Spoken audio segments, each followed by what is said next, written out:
What's up, nerds, and welcome to another episode of the Sounds Nerdy podcast. I'll be your host today, Jamocha Cobbs, and with me to my left, we have Charles Pinckney. You see we were one short today.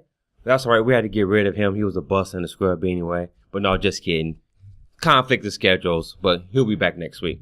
But in this podcast coming up, we're going to go over the Windows Build conference they just had, the LG G4 announced phone, Just Cause 3 gameplay reveal trailer, Batman Arkham Knight trailer, Yooka Laylee Kickstarter game, and ESPN suing Verizon.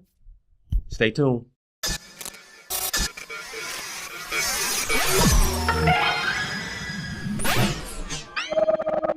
All right, once again, I want to thank everybody for joining us on our episode again. Mm-hmm. As you see again in front of us, we have the Amiibo. Just a reminder, the Amiibo giveaway is ending very soon, so if you had not had a chance to enter the contest, please do so. Check out our YouTube channel, subscribe to us, leave a comment, letting us know which Amiibo you want, and hopefully, and good luck to you, all right? It's as easy as that. Easy as 1, 2, 3. All right, let's get into the podcast today. So first, we want to start off with Microsoft. They had their Windows Build Conference of 2015, and let's discuss a little bit about what we saw at that conference. One of the first things they revealed was finally they showed the new browser. It had the name of Project Spartan. Yep. Yeah, so they finally revealed the name for that, and it's now called the Edge. Same logo, which it pretty much looks like the same logo as the same logo, which leaves bad memories in some people's minds. But right, new browser is supposed to be very lightweight, very fast. And one thing that I really like about it is that you can what are they called? You can use Firefox and Chrome extensions. Right, I think that's the browser. I think that's really smart. Microsoft actually to support that, because you see there's so many extensions out there for Chrome and Firefox that allows it to do a lot more than what a browser is supposed to do, and that's where Internet Explorer was lacking, among other things. So again, very smart move by Microsoft. I'm glad that they rebuilt it from the ground up. If that's true, they rebuilt it from the ground up. That's going to be very smart by them. Also, another thing that I liked about the Edge was, you know how, we've seen this before though in other browsers where you enter a new tab, and you may have some type of something there like old websites or whatever. Right. So with the Edge, they're taking it to the next level now. So it's going to be customized based on your browsing habits. So so if you have like more frequent sites that you visit, those are going to appear on that new tab page. So I like that. I think that's pretty cool. Because when you hit a new tab, you obviously want to do something. Yeah. I think it also can show like weather and other stuff on the side as well. So I think that's, taking it to the next level. Like I said, we've seen it before with, Firefox and Chrome, but I think Edge is going to take it to that next level. So. Yeah. I think everybody's saying this is Microsoft's comeback, Windows 10. And from everything that I've seen so far, I'm pretty impressed. And they just make it, with this new browser, they make it easy for me personally to kind of jump ship and go to that browser just to try it out. Yep. And if I end up liking it, I'll stay. But having those Firefox and Chrome extensions were a big deal for me. So I'm looking forward to trying it out at least. Yeah, me too. I'm definitely looking forward to that. So I think this is a very smart move by Microsoft. Yep. All right. Another thing at the Windows Build Conference, they talked about Continuum. So what Continuum is, if you have not heard, is it allows any Windows 10 device or any device that's running Windows 10, if you connect a mouse, keyboard, and monitor to it, it actually turns it into a full-fledged PC. So you may think, well, how's that going to work? So it actually changes the UI from a mobile interface to a desktop interface. So on the big screen there. So it allows you to just carry your mobile phone with you. And if you have, like I said, a keyboard, mouse, and monitor, you now have the ability to have a full-fledged desktop experience. Mobile phones are more and more becoming our one device that just does everything. We can watch Netflix, we can watch Hulu. We can take pictures, we can take videos. Take video. Now we can use it as a computer. And granted, it's been done before. I've seen it in other OSs before, but Ubuntu. Mm-hmm. And this is the first time I'm seeing them on such a mainstream scale. Yep. So, I've only briefly seen it, but from what I've seen, it looks pretty impressive. Yeah, I'll be willing to try it out. Right. I don't have a Bluetooth keyboard or mouse, but if it works well, I may invest. I think I do have a Bluetooth mouse and keyboard that I don't use, but if this works well, I'll definitely be looking forward to actually utilize that. But I have to get a Windows 10 device, so it does require new hardware. So.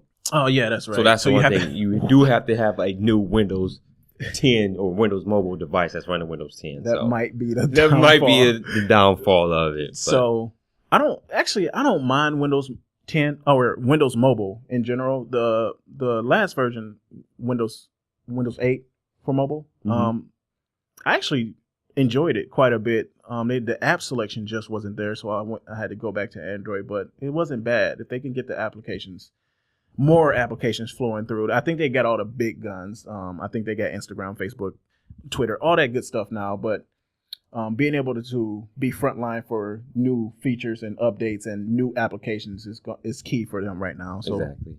Yeah. Yep. And another big thing that they talked about in the conference was HoloLens. And so the HoloLens is their sort of VR take on using Windows applications. Yeah. For what we saw of it, I thought it was pretty sweet. Being able to have applications in your holograms and then move them and attach them to the wall and move them around. I thought that was a pretty slick idea. It closely resembles what Google was trying to do with Glass, Google Glass, where it's just a clear panel in front of you and it displays your computer or the Windows 10 programs. So I think the big thing with this, and I think it's going to be big if the platform is successful, is gaming. I've heard that the reason they bought Minecraft was just so they can use it for HoloLens. And it makes sense. If they do it right, it'll be a good HoloLens application. That would be a great HoloLens application. It'll be a great starter to get people on board, especially because there are millions of Minecraft fans out there. But yeah, the HoloLens looks very interesting to me. I just want to see how it works. Like, I would like to try it for myself and see how well it works. It has to work well for it to be successful. I would definitely agree. All right, to switch gears a little bit, LG also had their event where they unveiled the G4 officially this time. So we know we've covered the LG G4 already. So we obviously all of the specs were leaked and everything, and all of those leaks were pretty much on point. Pretty much on point. So the one thing that I think was off was the processor, and it's got an 808 processor, which a lot of people found weird because it's not the latest. Right. I think that the Flex has the 810 processor. Right. So I don't know why they didn't go. It must have been a technical reason why they didn't go with that processor. But everything looks good. The phone is, top notch as far as specs. The screen, I heard, looks great. It's using their new technology. The camera they've been comparing it to a DSLR, which I don't think. I gotta see it to believe it. Right, they've been posting a lot of stuff on Twitter. They've been taking different pictures and just posting them out there. You can't really tell just by looking on Twitter how great the camera is. Right. So, but what else did they say? It's got the leather backs. Right. Different. It comes in different colors, black and then brownish. I think it was color. Brownish one, then maybe like a reddish. Yeah, maybe a reddish one. Yeah. But it comes in different colors in leather. And then you also have the option of getting a plastic back if you don't like the leather. Right. But I think that's smart. I mean, I don't think everybody would be accustomed to a leather back, probably because it may be prone to wear and tear as opposed to just plastic. So I wonder if it's real leather, if it's faux leather. Hopefully it's real leather. Hopefully. Yeah. It looks good. The leather looks interesting to me. It's very interesting. If I was to get it, I probably would get a leather back. There's nothing stopping you from getting multiple backs though. And the fact that you can replace them is key. The fact that the back even just comes off is key. You can replace the battery, and it has expandable storage, which is a dying dinosaur nowadays with any flagship this year. So so again, the phone hits on all the specs. It has a 5.5 inch quad HD screen. Yeah. And so the phone's going to be top notch. Like I said, all the specs are there. So LG knocked out the park again. Did you say anything about a release date or anything? I didn't see one. I didn't see any pricing either. Yeah, which I'm curious about. I wonder how much it's going to cost. But no, I don't remember seeing any availability dates or pricing.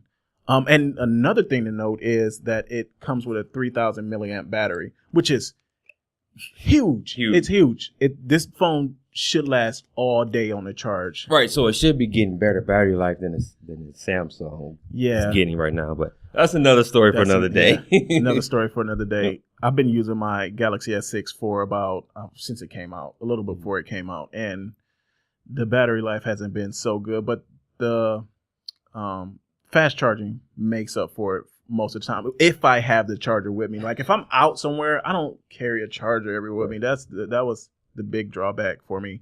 Mm-hmm. But there's ways around it, so that's good. Yep. All right. Once again, you guys are listening to the Sounds Nerdy podcast. Thanks for checking us out. So let's switch gears and talk about some video games. So there's a few video games that we want to talk about. First one, let's talk about Just Cause 3. They showed the gameplay trailer for that game. And all I gotta say is the game looks so amazing. If any of you out there have played Just Cause 2, if you have not played Just Cause 2, I advise you to go out there and check that game out. This will give you a precursor to what to expect from 3. In 3, they're doing things bigger and better. In the trailer, it's just amazing some of the stunts that we've seen that you can do with the airplanes and the helicopters. Turn the airplane into a missile, basically, and jump off it. Some of the stunts you can do with the grapple hook, and it just looks amazing. I'm so excited for this game.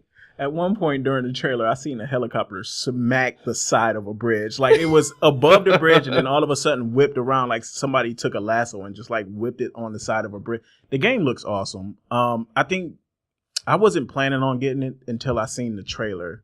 The trailer makes me want to play that game. Just the open world and the freedom that it looks like they're giving you is very, very intriguing to me. So yeah, I'll be checking it out. Yeah, like I said, I played the second one, and I love the open world concept. I love the environment and everything. And this one, they're saying they're not really worried about scale of it, but they're trying to make the game more dense, which is good. That means it's going to give the game more life, and I think that's going to really take the game to the next level. Like I said, I'm looking forward to this game. I think this will definitely be a day one purchase for me.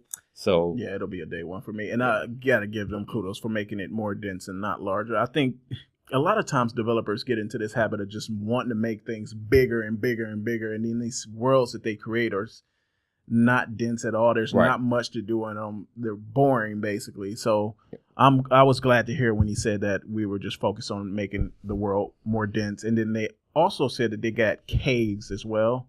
So it's dense and it has underground caves and all that good stuff. So they're expanding the verticality of the game as well. Yep, and the verticality. Yep. And that makes for an interesting world to explore. That's why I'm so excited about it anyway. And then all the explosions they showed got me very intrigued as well. Right. So stay tuned for that. We definitely will be doing a review of that game when it comes out. All right.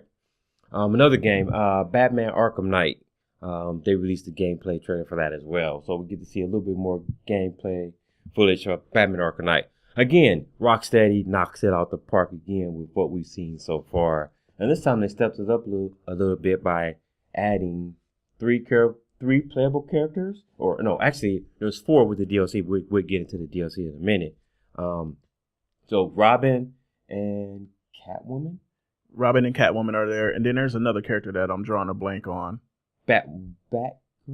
Batgirl. Batgirl, which is part of the DLC. Right. Yeah, and she's part of the DLC. That's what I was thinking of. The game, I mean, I don't Rocksteady. I'm sorry. Rocksteady. Since they've been making these Batman games, they haven't made a bad Batman game as of yet. I don't expect this one to be bad, but I'm gonna hold off on judgment on it. The trailer looks awesome. I'm so excited for it. And it looks like what's the name? Gotham is in trouble. I mean, it looks like Gotham is in really big trouble. Yeah.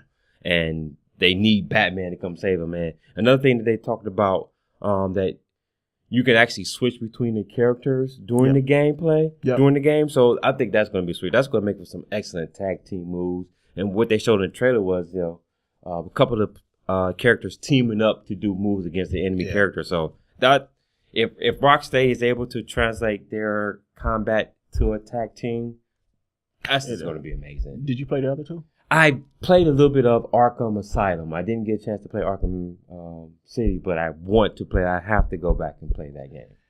Oh, Arkham City is so... Yeah, you got to go back and play Arkham City. I would recommend, if you're going to play it... Do you already have it? I do have it, yeah. Okay. I was going to say play it for the PC, because then it looks good still to this... That game looks good. It looks good to this day. But yeah, I can't wait for that. The game looks awesome. Another thing that came up after the announcement was the DLC, which we briefly mentioned, with Catgirl. So they didn't say that Batwoman. So they didn't say that Batwoman was part of the DLC. They announced the DLC was coming, and they planned on supporting it 6 months out, but they didn't say what. And the price was $40 for the DLC, and everybody got up in arms about it. Right. Since then, they've released a little bit of information regarding the DLC, saying that Batwoman was in it, and it's a prequel to the main It has storyline. a story in there, but you can that's a prequel to the game. Yep. Also, skins for each of the characters, different costumes for each of the characters in the game.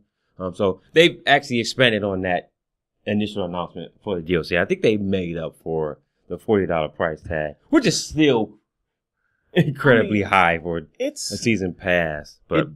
I gotta see what everything. I'm gonna get it just because I want to see if I feel like I got my money's worth at the end of the day. I think that Rocksteady is not gonna let me down, but we'll see. We'll see. Yep.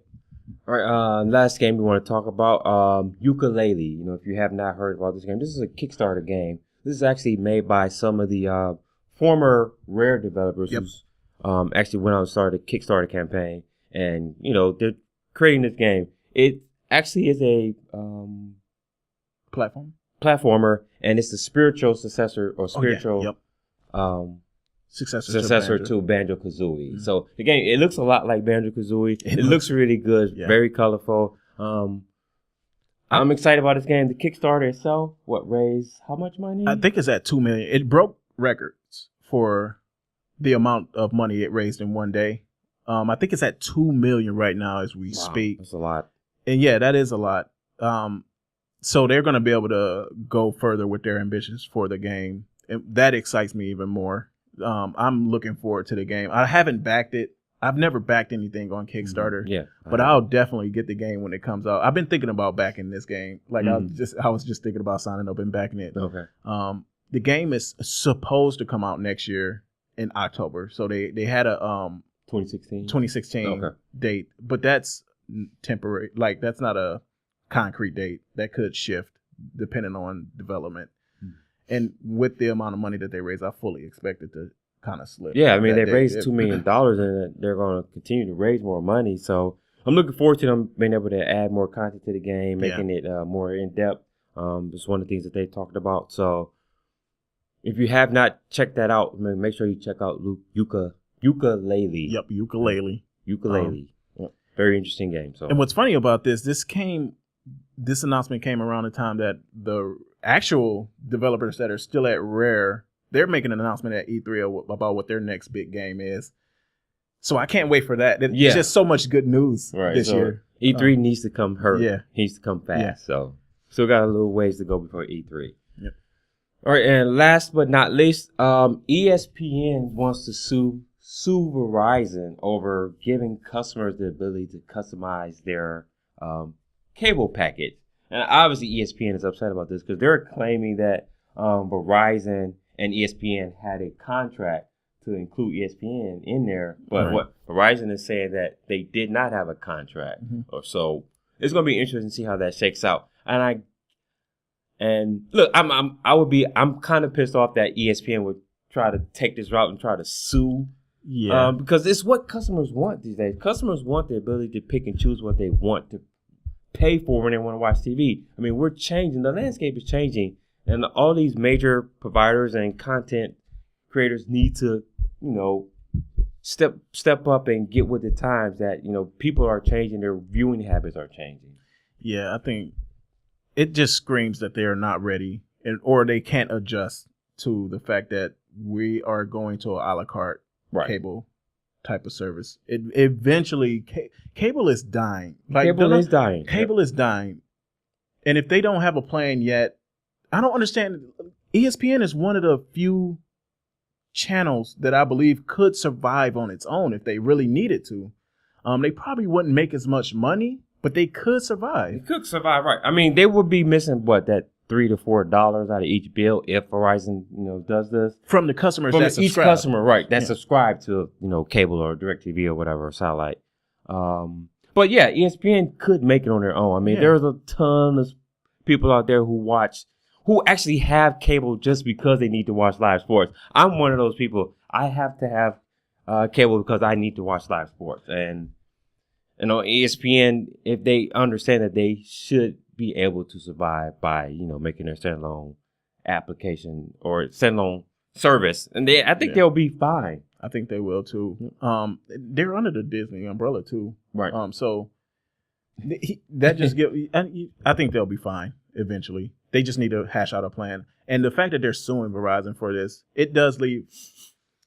It kind of felt like they just don't want us to have a choice of what packages we want to pick. But then I seen it, they might have had a contract with Verizon. So if they're contractually, tied to Verizon, I understand why they're suing. You said you were going to do this and you're not doing it. Right. So, hey, if they got the legal ground, go ahead and take it, I guess. Yep. Well, we'll see how this story turns out. All right. Once again, I want to thank you guys for checking out the Sounds Nerdy podcast. Again, if you had not had a chance to enter our Amiibo contest, make sure you do that. It's ending very soon. Check out the YouTube video. Subscribe to the YouTube channel. Leave a comment telling us which Amiibo you want. I want to thank everybody so far who has entered the contest. And thank you. And stay tuned to our channel. Like I said, we have a lot of great things coming down the pipeline. I want to appreciate your support. And until next time, peace out. Peace out, guys.